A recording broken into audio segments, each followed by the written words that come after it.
I live in Sydney, Australia. This happened when I was 15 and home alone. It was about 9 p.m., and I was just coming out of the bathroom when I heard my front gate swing open and my dog begin barking. Across the hall, I saw someone run past the porch window and into the backyard. I was able to vaguely make out what he looked like. He was hunched over, had sickly pale skin, was wearing all black, and had long messy black hair partially covering his face. I went into the living room to see what was going on. My dog was still at the front door growling. Since I hadn't seen the guy return, this meant he was still somewhere in my backyard. I waited at the door for a while, when another, more normal-looking guy walked onto the porch and came right up to the security bars. I don't remember all the details, but our conversation went something along the lines of him saying, "Hey, have you seen my friend?" And I replied, "Yeah, I think he's in my backyard." He replied saying, "Okay, because I've been following this random guy all over the place. I think he's on drugs and might be dangerous." This struck me as weird though. What did he mean by this random guy, when he had just called him his friend? He quickly walked away, going off into the darkness towards my yard. I should also mention that there's a door around back, but that also has security bars in front of it, and the door was locked at the time. I waited at the front door for a bit, then sat back down. After about 2 minutes of waiting, the guy I spoke with walked back onto the porch and looked in through the security bars. He now had the pale, potentially drugged out guy with him, who was pacing back and forth in an agitated manner. I went to the door to see what he wanted. He said, "Hey, sorry man, I just found him. Look, he's really nervous, and he'd like if you unlocked the door and came out here, just so he could see that you're harmless." I felt a pain in my chest. The creepy, drugged out guy had stopped pacing now, and was standing unnaturally still, staring me dead in the eyes. There was an uncomfortable silence. I didn't say anything, but stepped forward to push the French door shut, causing the second guy to lunge at me and shove his hand through the bars towards me. I jumped back and slammed the door shut with my foot, bolting it. I called my parents, and they called the police. The two men had gone. When the police arrived, they told me about a break-in that had occurred just down the street less than an hour ago. As far as I know, they never found the two guys. Looking back, it's likely that the first guy ran into the backyard to try to find a way in, and the second guy went to help him, which is why they were back there for so long. What disturbs me is the fact that they didn't want to just break in, nor did the fact that I was home deter them. They wanted me to come outside to them, or to get into where I was. It was a Thursday night. My mom was working a late shift at the hospital. My two brothers were away at college, so for the time being, I had the house to myself. I had a couple friends over. We watched a baseball game, had a few beers, and they left through the back door. I went upstairs to the kitchen to put the remainder of the beers in the fridge and get ready for bed. I went to bed shortly after, and after a while of laying down trying to actually fall asleep, I heard light footsteps coming up the stairs outside my room. My mom was home. I heard her cough as she passed my bedroom door and entered the bathroom. Then she went back downstairs to the kitchen and started making a lot of racket with the cabinets and dishes and whatnot. I was way too lazy to get out of bed to go down there and ask her to keep it down, so I just texted her instead to stop making so much noise.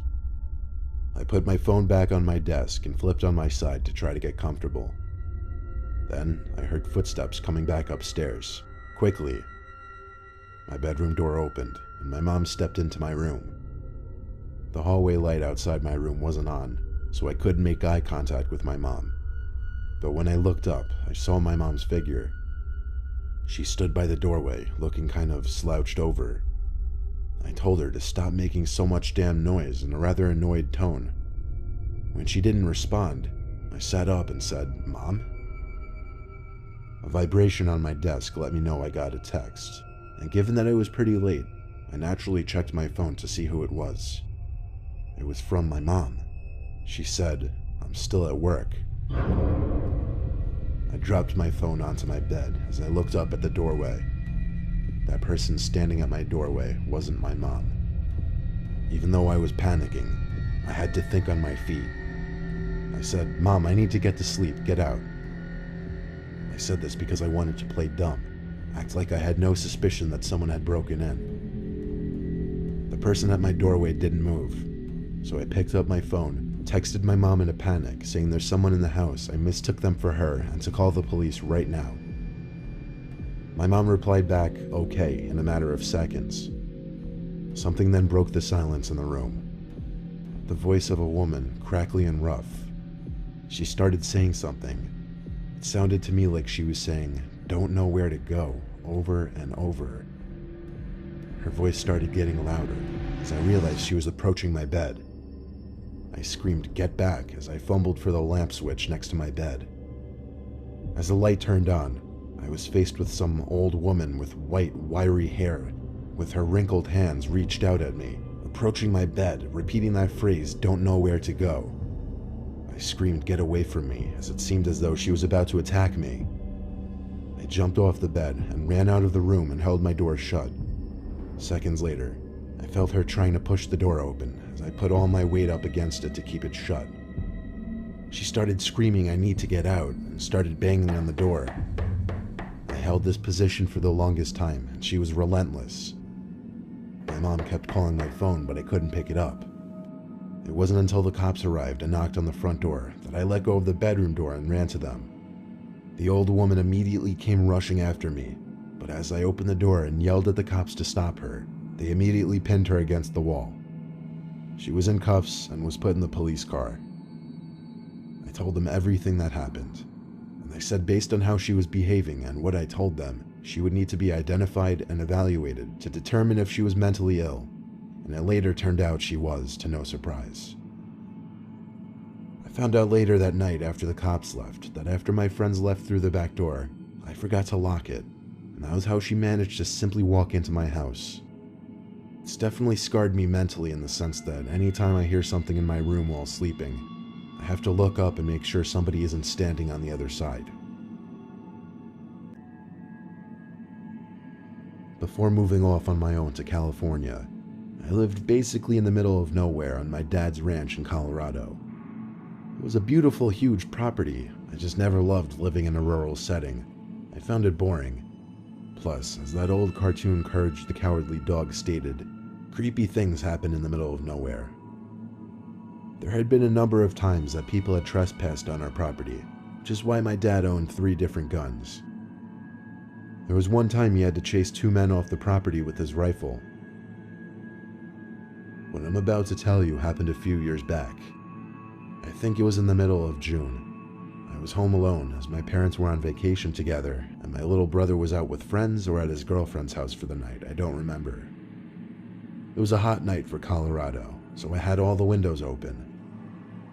I used to go to sleep pretty late around that time, so I think it was around 1 in the morning. I was still in the living room watching TV when I noticed the motion sensing patio light turn on outside. This light would only turn on due to very noticeable movement by a person. So immediately I assumed it was my little brother returning home. To be safe, I got up and looked out the window.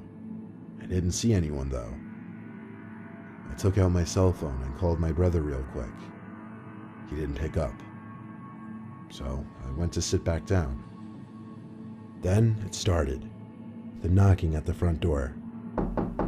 Our door had a peephole because obviously anyone coming to our house went out of their way to get there, so we'd need to know who was there before opening the door. When I went to go peek through the peephole, I didn't see anyone, so I'm immediately thinking ding dong ditch. Possibly some local punky kids, possibly my brother. I was hoping the second was the case. I shut the blinds now because I became paranoid that I was being watched. I shot my brother a text, saying if I find out it's you, I'm not letting you in. Moments later, there was a knock right behind my head. So loud I actually jumped off the couch. It was a knock at the living room window, followed by what I can best describe to be 2 voices. One a deep male voice, one a higher pitched female voice, saying "We see you" simultaneously. Heart racing, I imagined it to be the most wishful thing I could think of, that it was my little brother and his girlfriend messing with me. In the moment it made sense. or maybe I just wanted it to make sense. The banging on the window didn't stop there, it kept going, but it moved to another window. This time the window in the dining room, where I didn't shut the blinds. From the angle I was standing at, I could see two figures at the window, but no chance could I see anything about their faces. I didn't look at them as I ran upstairs to my dad's room to get one of his guns from under his bed. He told me exactly where he kept it just in case of an emergency. I loaded the rifle and ran downstairs to the dining room window, but they weren't standing there anymore. With a loaded gun, I felt a lot more confident in opening that front door and going outside to confront the situation. When I stepped outside, I decided I'd do one full quick lap around the house and check on the cattle. I was no marksman, but I had the protective instincts for the property, and I was ready to use the gun if I needed to. The whole property seemed clear, and the cattle were fine, so I went back inside, checked every door, and went to bed upstairs. For half an hour, peace and quiet, until I heard a disturbing sound come from downstairs and outside.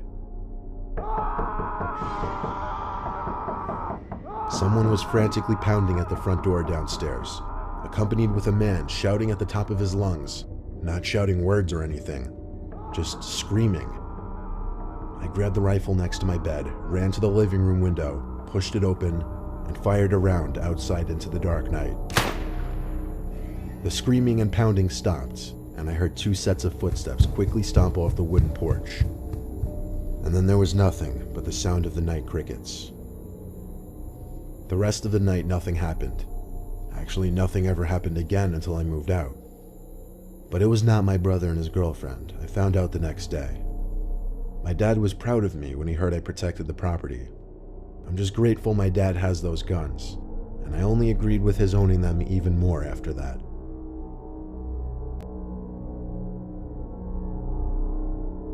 I was home alone one night in the spring. I was on a FaceTime call with my friend, at one point pacing back and forth in my room.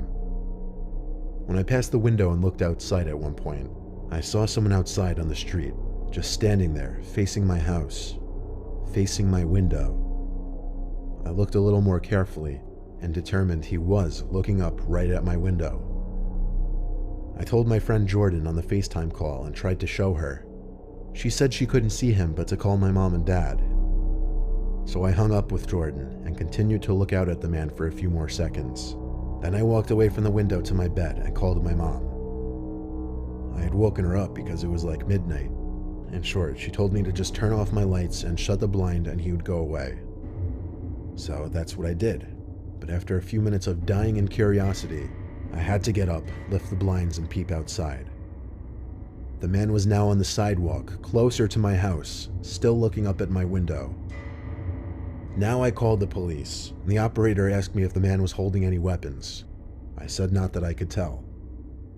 The operator then told me to ignore it, and if he didn't leave within 10 minutes, or if he stepped onto my property, to call the police again. She also told me that a patrol car would pass by my house just to scare off the man should he still be out there. So I hung up the phone and crawled into my bed. I called my friend Jordan back, and we talked on FaceTime while I was in my bed for about 5 minutes. She told me it was time to go check the window again, and so I did. And this time, the man was gone. I stood by the window with the blinds now up, waiting for the police car to pass my house. It took about 5 to 10 minutes of standing there on FaceTime with Jordan before I saw a police patrol car come down the block, stop briefly in front of my house, and the little spotlight on the side of the car being moved around my property and a few neighboring properties. The cop car drove away soon after, and that was that. That told me the man was gone, not on my property. So after finishing my FaceTime call with Jordan, we hung up and I went to bed. After laying in my bed for a solid 20 minutes, I heard a creaking or a cracking-like sound coming from outside. I got out of bed and looked out the window, but no one was there. So again, I went back to bed. A few more minutes went by, and there was another cracking sound coming from outside, this time louder. I looked over to the window from my bed and was in total shock when I saw a figure at my window. have an upstairs bedroom, and suddenly the cracking noises made sense. He had been climbing up the side of my house. I went to the other window and screamed help over and over, hoping my neighbors would hear. I also got on the phone with 911 again and told them to send another car right away. The man at my window attempted to squeeze through the opening in the window, but seemingly gave up when he noticed one of my neighbors outside yelling something. The next time I looked at the window, he was gone, and according to my elderly neighbor who came to my aid, the man jumped down and ran away down the street. Cops came once again. This time I spoke to them and gave them all the info they needed.